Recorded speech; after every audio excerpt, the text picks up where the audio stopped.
Coming up, Moby to the rescue. This Newfoundland is a lifeguard, staying alert when his narcoleptic owner can't. And frantic scratching from this Springer Spaniel means a drug bust.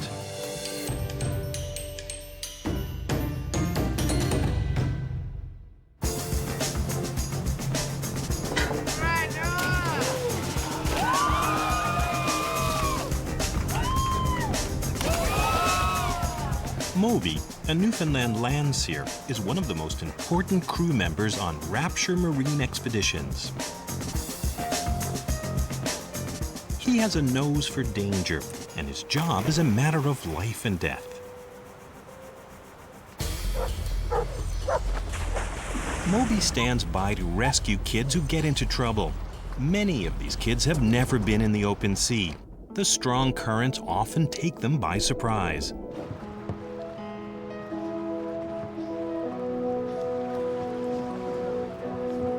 Good job, buddy. Attaboy. Good boy. Rapture Marine Expeditions is like a summer camp. Kids go out for 4 to 7 days to learn about the ocean environment. But most of all, they go to have fun in the water. Scott McClung is the director of Rapture Marine Expeditions. With up to 150 kids on board at a time, he needs a crew trained for any type of emergency. Moby fits right in. On the ship, we have our lifeguards and our emergency medical technicians and our firefighters, and Moby rounds out that crew really well by performing tasks that humans can't. Whether it's a fire drill, whether it's a water rescue drill, or whether it's a hike or a search and rescue on land. With his keen sense of smell and his hearing and his sixth sense, he just innately knows exactly what he's supposed to do and when he's supposed to do it.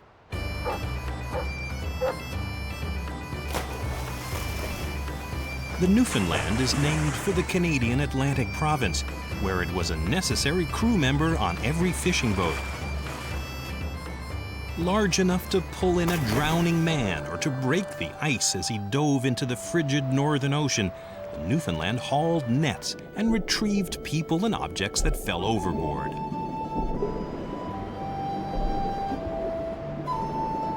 The kids are in the water for 3 hours in the morning and for another 3 hours in the afternoon.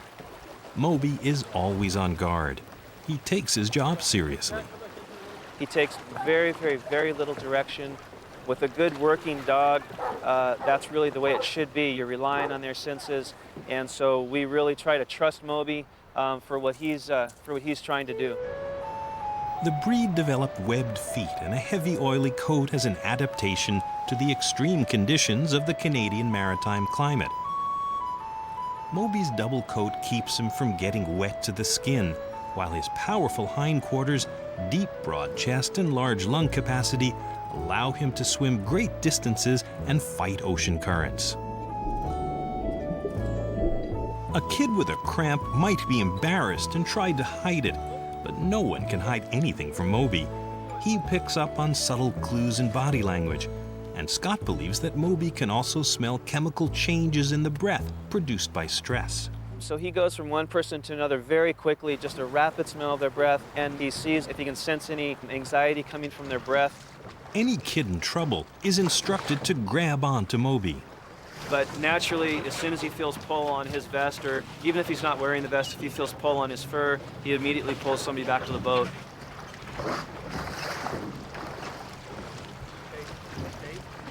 Moby is 3.5 years old.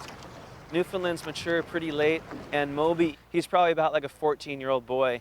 And sometimes you see the hints of him being a real noble, mature Newfoundland with his chest out. But then the next minute, you'll see him being real squirrely and playing around with the kids. And sometimes when kids are coming up the ladder, he's right in their face with his big drool. And he'll shake, and that drool will fly all over. And if it lands on girls, especially teenage girls, they don't really like it too much.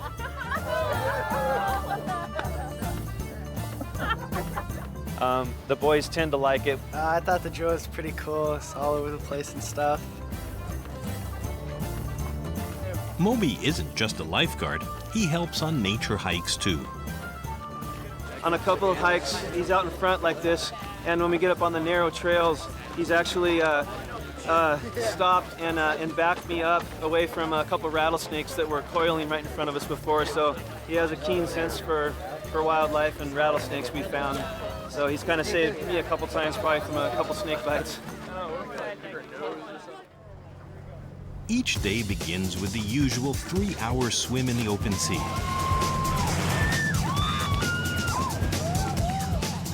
Newfoundland dogs don't always understand water and play. His first instinct when he was just a couple months old even was just to go in and pull everybody out of the water.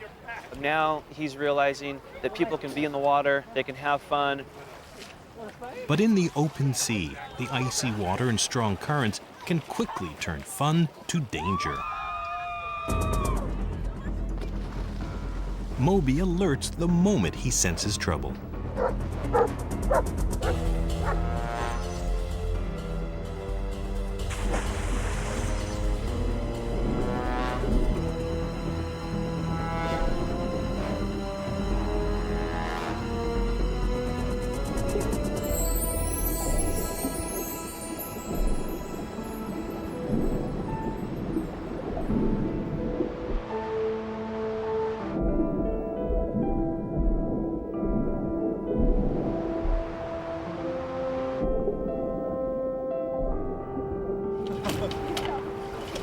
For Moby, even a training rescue mission like this one is real. Hey,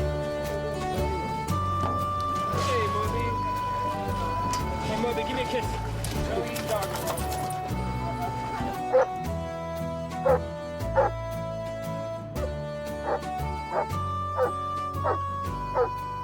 Moby's an extremely valuable member on the boat. The whole crew basically considers him a very, very valuable asset to them because they really respect his senses. They really respect how hard he works and how serious he takes his job. It's pretty cool to see like a dog be able to do the same stuff as humans can do. And it may be possibly even better than some humans. Moby for me is absolutely part of my family, and he is absolutely part of my crew. Just being around Moby instantly takes your stress level down, and I don't know what we would do without Moby at home and on the boat. He's just absolutely incredible.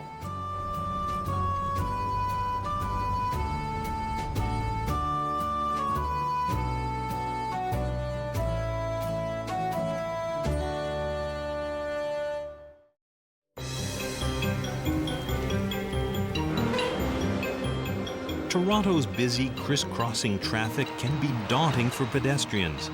But for Joan Bennett, the challenge is even greater.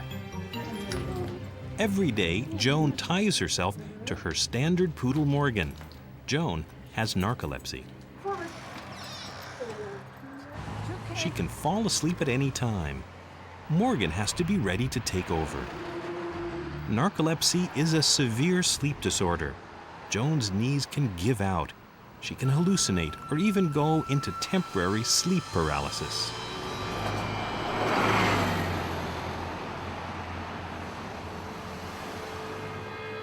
If Morgan weren't paying attention at all times, Joan could sleepwalk through a busy intersection and get hit by a car. Before she got Morgan, Joan's life was extremely difficult. I'd be staggering between lamppost and lamppost. People would think I was drunk, and they wouldn't know whether to come and help me or keep away. Ladies, old ladies aren't supposed to be drunk. So it was hard. And also, I've fallen down, and the first thing people do, call 911. There's no need. I'm perfectly all right. I just need a few minutes. Morgan keeps Joan company while she gardens. Leslie Webster from Key Companion Service Dogs visits periodically. Morgan is thought to be the only narcolepsy-assist dog in the world. Dogs are quite intuitive. They pick up on things that we often aren't even aware that they're picking up on. They're really good readers of body language. smell, eyes, pupils, things like that. But quite often, as in Morgan's case, the dog will actually go beyond the training and he'll start to pick up, especially when he has a good bond with the person, he'll start to pick up on things just on his own. Morgan was trained to recognize certain things that Joan does.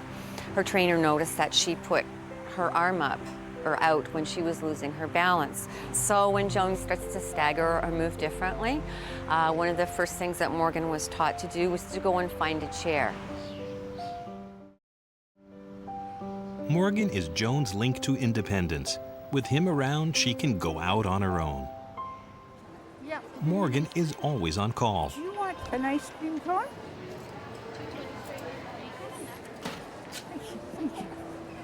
Oh my.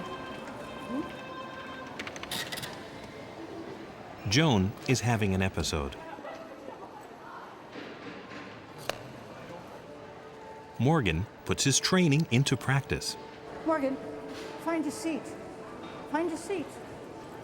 Okay, find a seat.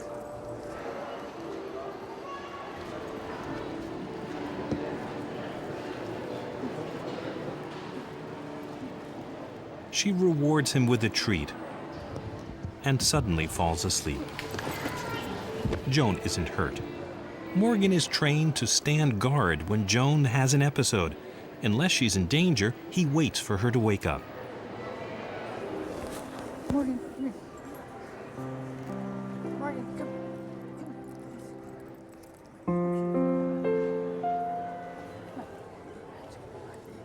Boy. Morgan, come on. Joan falls asleep a half dozen times a day. After a rest, she continues her errands. Hello, Joan. How are you? Good to see you. It's so wonderful to see Morgan literally push her into a safety zone with all the people around them. He's right there. And that gives her security. She's a happier person because she can socialize. And it's just been a wonderful thing for her. Her whole life has opened up because she has that dog. Joan had a successful career as a math teacher and raised 2 children while living with the challenges of narcolepsy since she was a teenager. That was hard. I enjoyed teaching. I was head of the math department at an inner city school. Great kids. And a super job for somebody like me because you need a bunch of teenagers, believe me, to stay awake. Now, meetings were horror stories. Morgan makes Joan feel secure in public and at home. I am well aware I have no business using the stove, but I wanted some stew. Start browning meat. Next thing I'm aware of, my friend here is barking and barking, and seems to be getting louder. And I'm right here, my head in the pillow. He then started hitting me with his paw. I was getting kind of angry about this.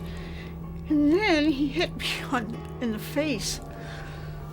That woke me up thoroughly. And when I opened my eyes, the house was black with smoke. You could hardly breathe. There's the poor dog, did everything he could. So we got to the front door, opened the door. This guy saved my life.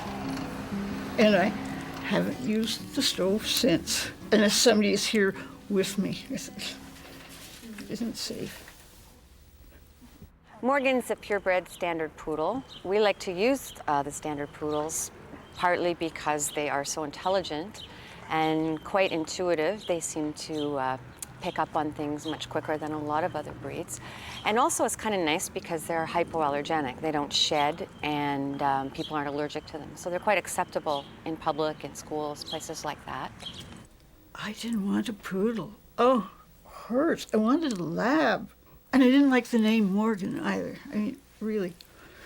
It didn't. And there was a long pause in the conversation.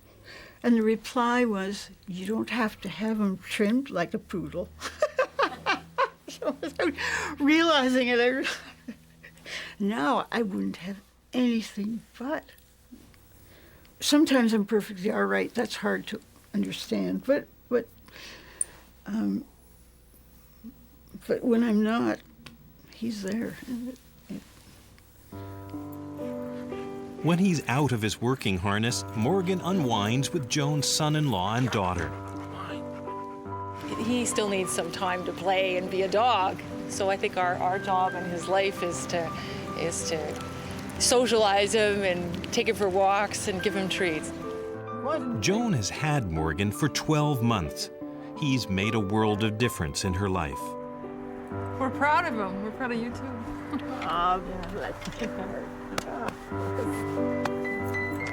Oh, he's got to get in on the action. He's got to get in on the action. Yes, we're proud of you too. Joan says she used to try to fade into the background. Not anymore, so I'm working on being an outrageous old broad. So with Morgan, we're getting closer to our goal.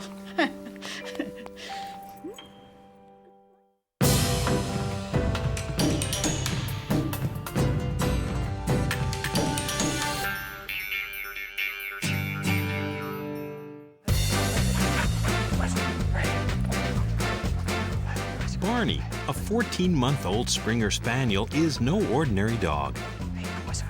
And this is no ordinary toy. It's filled with a chemically created scent of cocaine. Good boy. Come on in. Just start him off. Tony Hornsby and Peter Fletcher of Lacatamia International train dogs for jobs around the world. Reverse your search. For the last 4 months, they've been training Barney to detect illegal drugs. Good boy.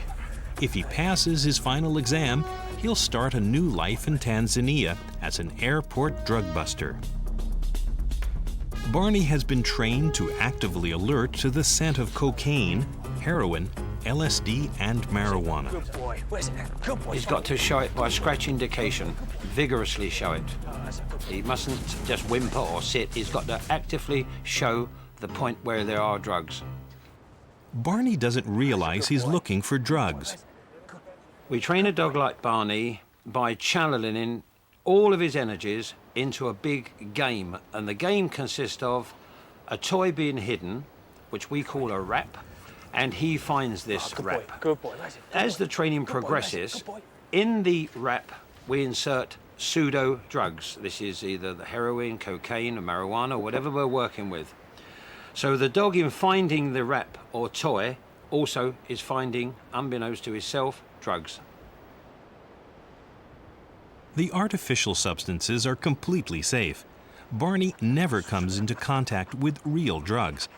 After Barney made the link between the scent of drugs and this toy, he learned to seek the scent without seeing the toy. Whenever Barney alerts to the scent, he gets the toy as a reward. Peter pulls it out of his back pocket. Good boy. On the job, the toy will be used to distract Barney the moment he alerts, since even sniffing real drugs could be fatal. Tomorrow, Barney has his final exam in this pub. If he succeeds, he'll be off to Tanzania. If he fails, Tony will have to find him a new home, which might be difficult given his past. Barney is a chewer. His previous owners gave him up because he had chewed up everything from the sofa to the TV remote control. Barney was left alone all day in a small home and was just trying to entertain himself. Springer Spaniels are known for their unlimited stamina. They thrive on physical activity and need constant physical and mental stimulation. And it's only through channeling this enthusiasm into the work can they live a normal life. Otherwise they end up in trouble. Barney is ultra curious, very, very willful if left to his own devices, a perfect dog for drug work. Good boy. At the pub tomorrow, Barney will have to sniff out a combination of narcotics in 2 different locations. But he has time to cram in one last practice session. We chose the location for the test as a pub for the simple reason that the temptations that the dog would encounter in his operational career would be there. Good boy. Good boy. Boy. Good boy. Good boy. Good boy. Barney has never had to find more than one drug at a time, And he's never searched an indoor location before. Good boy. This pub is full of brand new distractions.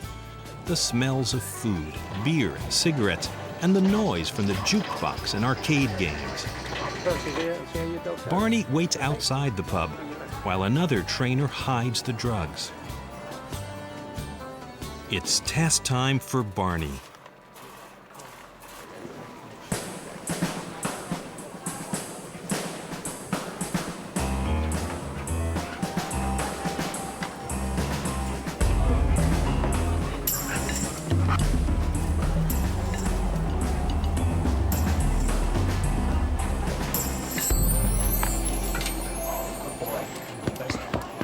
Barney aced the first part. The drugs were hidden at floor level. This time, they'll be hidden higher.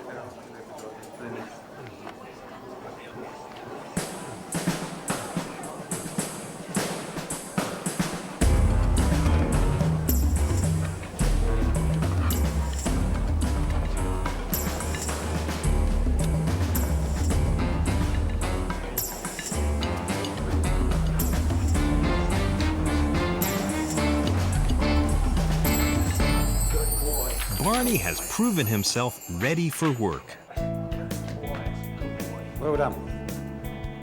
Well done, Pete. Let's book his ticket for Tanzania. Tony and Peter will travel to Tanzania with Barney to help him adjust to the heat, the new scents, and his new handler. I'm not surprised that Barney passed the test. Is a star pupil in my eyes. If I had to pick an ideal dog for drug work, this would be the dog. Nothing phases him. Very, very good dog.